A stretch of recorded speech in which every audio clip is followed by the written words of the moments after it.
Now, remember when New York Governor Andrew Cuomo claimed that he needed 30,000 vents within 2 weeks?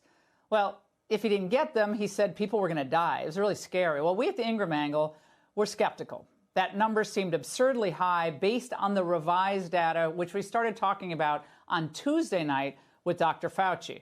Well, it turns out we were right. Yes, they're in a stockpile because that's where they're supposed to be, because we don't need them yet. We need them for the apex. Well, joining me now is Rudy Giuliani, former New York City mayor. Rudy, it's great to see you tonight. Well, he said they're in a stockpile where they're supposed to be. The president seemed a little perturbed today that they send well, I don't know, 4,000? I don't know how many exactly arrived, but they're a lot, and they're not deployed anywhere. They're just sitting there. But what about Cuomo, and is he just taking care of his state the way he should be? Maybe over-projecting, but why is that a bad thing? First of all, I think, by and large, he's done a really good job, and the president has done a superb job. There is a tendency to overstate for your state. I went through this a number of times with West Nile virus, with anthrax, and, of course, on 9/11. I tried not to. And I tried not to because I didn't want to lose credibility. In one case, I was dealing with Bill Clinton, so I was dealing with the opposite party. The other case, I was dealing with President Bush, but I also understood the president's got demands from all over the world, all over the country, you know, in the case of anthrax. So I don't want my demand to look ridiculous. Now, this looks like a case where they didn't know.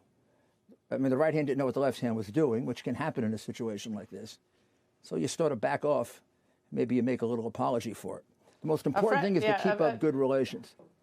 Yeah, I think that's right. And I think the president has said many times, which I think, again, is why his numbers, not that that's what's important, but I think people like the fact that he says, I'll work with anybody. To get this country going again and to protect people, I don't care where you come from, what party you come from, what company you come from, I'll work with anybody. That's the kind of thing we need to hear in a crisis, in my view. And I think you did that after 9/11. You did the same thing. A little advice for the governors and the mayors, having been in that position in 3 extraordinarily difficult situations.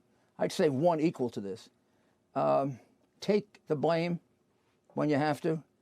You know, if you play with your boss, sometimes it's better if you don't win the golf game. He's the boss. He's got all the resources. I don't say that he's going to be affected in giving out resources one way or another, but it's just human nature that if you act like a responsible guy and he's got real confidence that you're doing what you're doing, he's going to give you everything you want. I think you could ask President Bush to this day. I don't think there's a single thing I asked him for he didn't give me right away. And I don't think there's a single thing I asked him for that I didn't really, really need. So that's the kind of confidence that has to develop. I thought that was happening between Trump and Cuomo, Trump maybe even and Newsom. So let's see if we can get back on it. But by and large, compared to some of the others, like my completely absent mayor, Cuomo is a hero. I mean, he's like, yeah. Well, I think de Blasio still. We don't have to belabor the point, but de Blasio has been smashing the president, which is disreprehensible. He let people out of prison.